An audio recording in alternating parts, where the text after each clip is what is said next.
Do you know her name? Say her name. Mahsa Amini. She was only 22-year-old. Gina was her Kurdish name. She came from Saqqez, her city, to Tehran. She was not even unveiled. Her hair was not fully covered, which the Iranian government says, put your headscarf properly. She got arrested. After 2 hours, they gave her dead body to her family. But Mahsa Amini is not dead. For millions of Iranians, she became a symbol of resistance. She became a symbol of fighting back, not the government, the religious dictatorship in the region. For years and years, we have been warning the rest of the world about the dangers of hijab police, about the danger of compulsory hijab. We have been ignored. Mahsa needed to be killed. Now the whole world knows her name. But let me tell you something.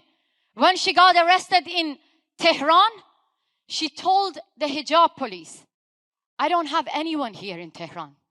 I just came from Saqqez. And I don't have anyone here. Let me go. Now, everyone knows Mahsa. She's not alone. These young women, they chanted that we are all Mahsa. They took to the street because they were angry. They started to burn their headscarves, to cut their hair, and chanting, Zan, Zendagi, Azadi. It means women, life, freedom. What was the result? They all got killed. Look at their faces. They all got killed just because of peacefully chanting that we want to have freedom and dignity. We want to choose what we want to wear. These young people, girls and boys, shoulder to shoulder, they are taking to the streets, risking their lives because they want to say no to religious dictatorship. Who killed them? Just look at their faces. They don't even look like Iranian people. They're backward mullahs.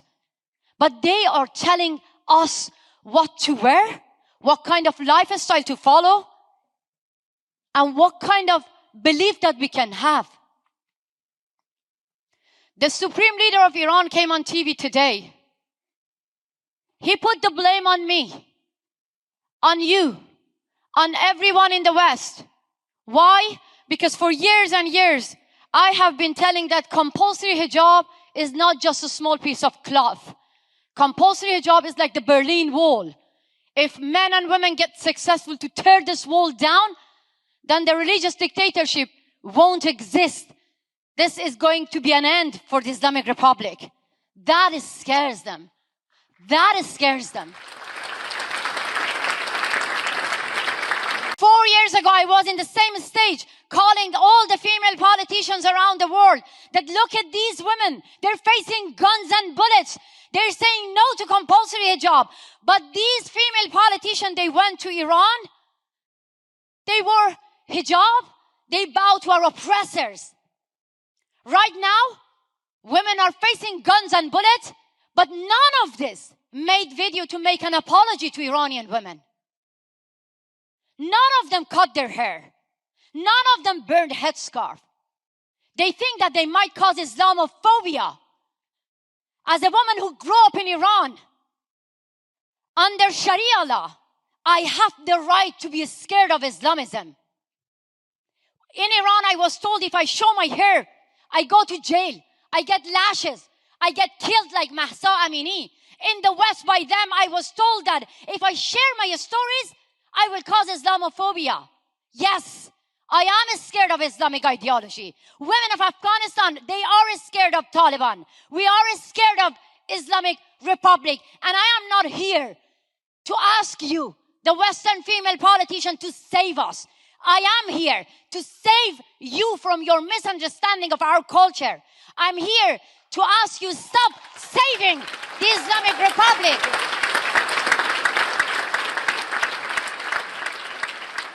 Iranian women are brave enough, even the teenagers, even the TikTok generation. They make video, they go to the street, they show that they might not be able to go back home. They can save Iran. They are there to save the whole world from Islamism. I am here to ask the Western country, stop negotiating with our murderers. Stop saving the murderers of Iran. Stop legitimizing Taliban. Stop legitimizing the Islamic Republic. This young Kurdish girl, her mother got killed. Minu Majidi, her crime was protesting against the brutal death of Mahsa Amini. Do you see her crying? No. She turned her pain to power. She turned her pain to anger. She's facing the killers in this picture. And look at her hand. She's holding the hair that she cut from her head.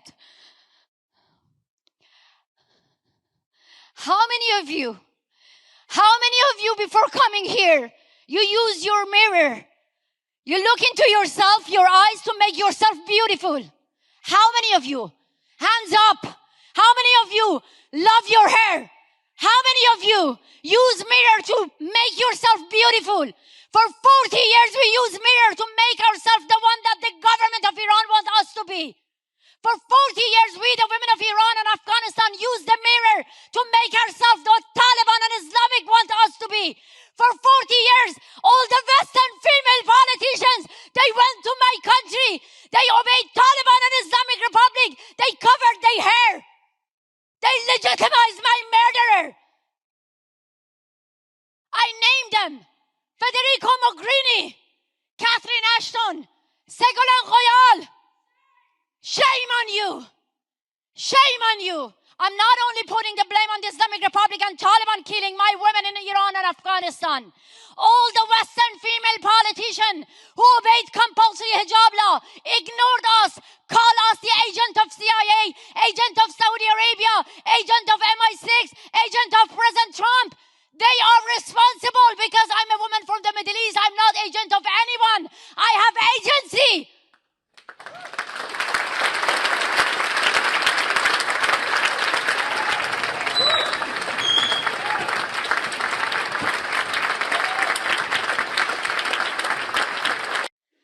Look at China, Russia, Iran.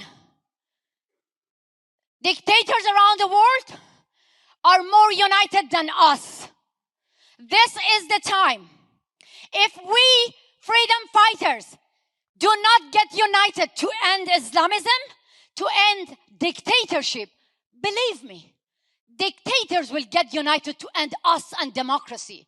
Today, enough to victimize ourselves. Today, it's enough to cry for justice. We have to take action. We have to take action. I want to call on you, every single of you, freedom fighters. We need a political movement. United Nations is useless. They gave a seat to Islamic Republic, top women body.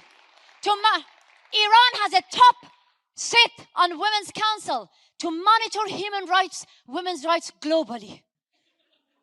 Putin, Russia has a seat at the United Nations to monitor human rights globally. Maduro, Saudi Arabia, now Cuba. We must get united and make democratic countries to recognize our voice, to take a strong action. I'm going to call Leopoldo Lopez and everyone who wants to be united Iranians, come here on a stage and show your solidarity. Syria, China, Zimbabwe, Hong Kong, Russia, Turkey, Saudi Arabia, Syria. This is the time to get united. Our dictators are more united than us.